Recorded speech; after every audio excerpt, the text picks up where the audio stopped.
श्री स्वामी समर्थ. स्वामी महाराज तुमच्या सर्व चांगल्या इच्छा पूर्ण करो ही स्वामींच्या चरणी प्रार्थना करते आणि आजच्या व्हिडिओला सुरुवात करते. पण त्या अगोदर चॅनलवरती नवीन असाल तर सबस्क्राईब करा आणि शेजारील बेल आयकॉनलाही प्रेस करा, म्हणजे माझ्या सर्व नवीन व्हिडिओंचं नोटिफिकेशन तुम्हाला मिळेल आणि तुम्ही एक पण व्हिडिओ मिस करणार नाही. कार्तिक अमावस्येच्या दिवशी सकाळी उठल्याबरोबर घराच्या उंबरठ्यावर ठेवा ही एक वस्तू. कुटुंबाची, पतीची, मुलांची अगदी भरभरून प्रगती होईल.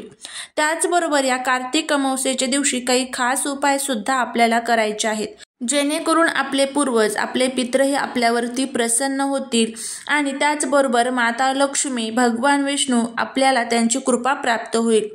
अशी कोणती वस्तू आहे जी आपल्याला आपल्या उंबरठ्यावरती ठेवायची आहे, याबद्दलची संपूर्ण माहिती आज या व्हिडिओमध्ये मी तुमच्याबरोबर शेअर करणार आहे. त्यामुळे तुम्ही जर या व्हिडिओला चॅनलवरती नवीन असाल तर सबस्क्राईब करा आणि त्याचबरोबर कमेंटमध्ये ओम नमो भगवते वासुदेवाय नमः लिहायला अजिबात विसरू नका. कार्तिक अमावस्येला पितरांची पूजा करायची असते, माता लक्ष्मीची पूजा करायची असते आणि त्यामुळे व्यक्तीच्या पूर्वजांच्या ऋणातून मुक्त होतो. या दिवशी पितृपूजनाला अनन्यसाधारण महत्त्व आहे. कार्तिक अमावस्या 30 नोव्हेंबर रोजी म्हणजेच शनिवारी दुपारून 10:30 वाजता चालू होणार आहे आणि 1 डिसेंबरला म्हणजेच रविवारी सकाळी 11:51 अमावस्याची समाप्ती होणार आहे.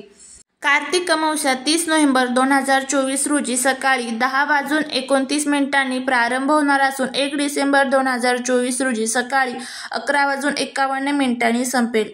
उदया तिथीनुसार कार्तिक अमावस्या 1 डिसेंबर 2024 रोजी सकाळी साजरी केली जाणार आहे. धर्मग्रंथानुसार सत्ययुगात मार्गशीर्ष महिन्याच्या पहिल्या तिथीत देवांनी वर्ष सुरू केले आणि हाच मार्गशीर्ष महिना कार्तिक महिन्याच्या अमावस्येनंतर सुरू होतो. विष्णू पुराणानुसार या अमावस्येला व्रत, स्नान, दान केल्याने पितरांसह ब्रह्मा, इंद्र, सूर्य, अग्नी, पशु, पक्षी आणि सर्व भूते तृप्त होतात आणि ते प्रसन्न होतात. या दिवशी लक्ष्मीपूजन करणे देखील अत्यंत शुभ मानले जाते. कार्तिक अमावस्येला केलेले दान सर्व मनोकामना पूर्ण करतात. त्याचबरोबर या दिवशी तर्पण आणि पिंडदान केल्याने पूर्वजांच्या आत्म्याला देखील शांती मिळते आणि मोक्ष प्राप्त होतो. ज्यांच्या कुंडलीमध्ये पितृदोष आहे त्यांनी अवश्य या अमावस्येला काही उपाय जे आहेत तर ते करायचे आहेत. त्यापैकी एक उपाय म्हणजे घराच्या उंबरठ्यावरती आपल्याला एक वस्तू जी आहे तर ती ठेवायची आहे. तर ही वस्तू कोणती आहे आपण ह्या व्हिडिओमध्ये पाहणार आहोत. त्याचबरोबर अजून छोटे छोटे उपाय सुद्धा पाहणार आहोत. त्यामुळे व्हिडिओ स्किप न करता शेवटपर्यंत नक्की बघा. अमावस्येला केले जाणारे उपाय जे आहेत तर ते पुरुष सुद्धा करू शकतात आणि स्त्रियांनी जर हे उपाय केले तर ते अत्यंत प्रभावी असतात. स्त्री ही घरामध्ये सतत कार्यरत असते. घरातील कामे, किचन यामध्ये ती सक्रिय असते. यामुळे तिने जर काही गोष्टी केल्या तर त्या अतिशय प्रभावी ठरतात. माता लक्ष्मीचा घरामध्ये अखंड वास असावा, मुलांची प्रगती व्हावी, त्यांना चांगले आरोग्य प्राप्त व्हावे, पतीला यश मिळावं, पतीची प्रगती व्हावी, तर यासाठी या गोष्टी कराव्यात. या दिवशी सकाळी लवकर उठावे. स्नान आटपून सर्वप्रथम आपल्याला एक गोष्ट करायची आहे, तर आपल्या घराच्या मुख्य उंबरठ्यावरती तांब्याच्या कलशामध्ये पाणी शिंपडायचं आहे. यामुळे आपले पूर्वज जे आहेत तर ते तृप्त होतात. आपल्या घराचा जो उंबरठा आहे तर तो आपल्याला स्वच्छ करून घ्यायचा आहे. पूर्वजांचे स्थान असते तिथे आपल्याला पाणी शिंपडायचे आहे आणि पाणी शिंपडल्यामुळे आपले पूर्वज म्हणजेच आपले पितृ तृप्त होतात. आपला पितृदोषाचा जो त्रास आहे तर तोही राहत नाही आणि कमी होतो. पितृदोषाचा जर त्रास असेल तर आपल्या घराची, मुलांची कधीच प्रगती होत नाही आणि म्हणूनच या दिवशी आपल्याला हा जो उपाय आहे तर तो करायचा आहे. अमावस्या तिथी आहे तर ती पितरांना समर्पित आहे. त्यामुळे या दिवशी आपण पितरांना प्रसन्न करण्यासाठी काही उपाय करू शकतो आणि त्याचं फळ निश्चितच आपल्याला मिळत असतं. यानंतर या उंबरठ्याला आपल्याला हळदीचं लेपन द्यायचं आहे. हळद, गोमूत्र आणि थोडेसे गुलाबजल टाकून ही पेस्ट उंबरठ्यावरती लेपन करायचे आहे. यामुळे घरात नकारात्मकता येत नाही. हळद जी आहे तर ती नकारात्मकता नष्ट करते आणि त्यामुळे गोमूत्र जे आहे तर ते गंगेचं वास्तव्य त्यामध्ये आहे. हळद जी आहे तर ती माता लक्ष्मीला आकर्षित करत असते. आपला जो मुख्य दरवाजा आहे त्यावरती आपल्याला ओल्या कुंकवाच्या साहाय्याने स्वास्तिक काढायचं आहे आणि मुख्य दरवाजाची, उंबरठ्याची पूजा करायची आहे. धूप अगरबत्तीने ओवाळायचं आहे. तसेच आपल्या स्वयंपाकघरामध्ये अमावस्येच्या दिवशी स्वयंपाकघराची स्वच्छता करायची आहे. त्याचबरोबर घरातील जाळी, जळमाटे या दिवशी अमावस्येच्या दिवशी अवश्य काढावे. यामुळे आपल्या घरातील दरिद्री, गरिबी, अलक्ष्मी जी आहे तर ती बाहेर निघून जात असते। त्याचबरोबर ओटा, गॅस आणि गॅस शेगडीची स्वच्छता करून झाल्यावर आपल्या गॅस शेगडीला हळदी, कुंकू, फूल, अक्षता वाहून पूजा करायची आहे। तसेच स्वयंपाकघराच्या भिंतीवरती ओळ्या हळदीच्या साहाय्याने स्वास्तिक काढायचा आहे। या स्वास्तिकची देखील पूजा करायची आहे। गॅस शेगडी स्वास्तिकची पूजा करताना जो दिवा वापरणार आहात तर तो दिवा मातीचा असावा, म्हणजे मातीच्या पंतीने ओवाळून पूजा करायची आहे। कारण मातीच्या दिव्याने माता लक्ष्मी आकर्षित होत असते आणि ही मातीची पंती एका ताटामध्ये घेऊ ते ताट एका भरलेल्या पाण्याच्या तांब्यावरती ठेवायचं आहे। त्याचप्रमाणे स्वयंपाकघरामध्ये अन्नपूर्णा मातेची पूजा करायची आहे। अन्नपूर्णा मातेला या दिवशी अक्षता अर्पण करायच्या आहेत, म्हणजे तांदूळ अर्पण करायचे आहेत। त्याचबरोबर घरातील फरशी पुसत असताना फरशीमध्ये म्हणजे पाण्यामध्ये तुम्हाला थोडीशी हळद, गोमूत्र, थोडासा कापूर, खडे मीठ टाकून आपली फरशी पुसायची आहे।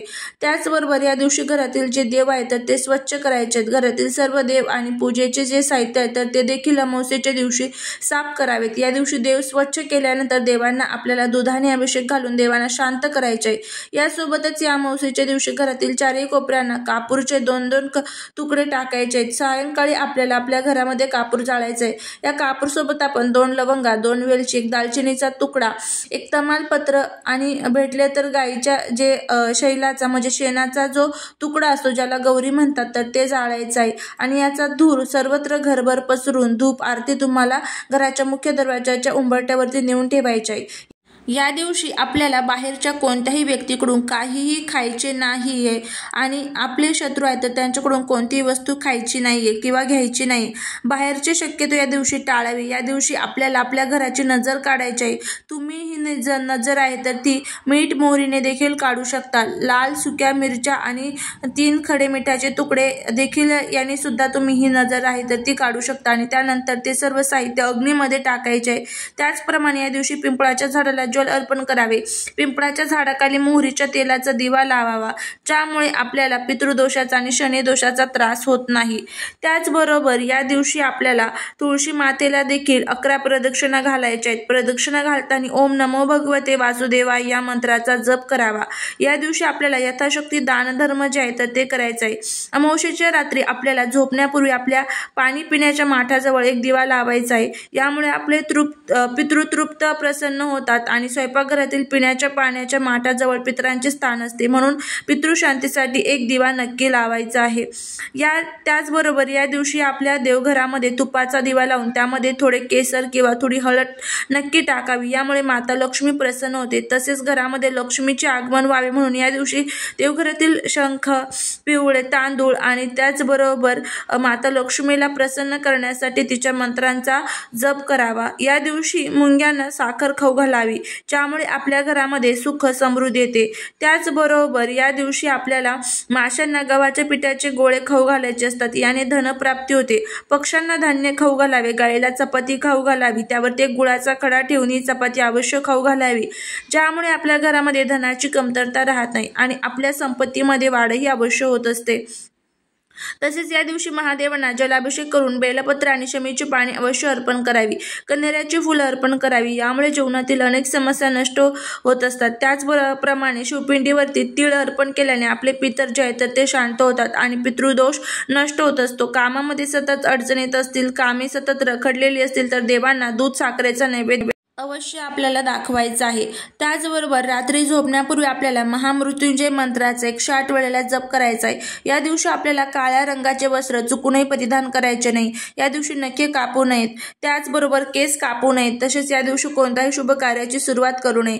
त्याचबरोबर या दिवशी नवीन कपडे खरेदी करणे, परिधान करणे टाळावे। घरामध्ये भांडण, कलह, वादविवाद कटाक्षाने टाळावा। या दिवशी मोठे आर्थिक व्यवहार देखील टाळावे। तर ही संपूर्ण माहिती जर तुम्हाला आवडली असेल तर चॅनलला सबस्क्राईब करा आणि शेजारील बेल आयकॉनलाही प्रेस करा। भेटूया पुढच्या नवीन व्हिडिओत। श्री स्वामी समर्थ।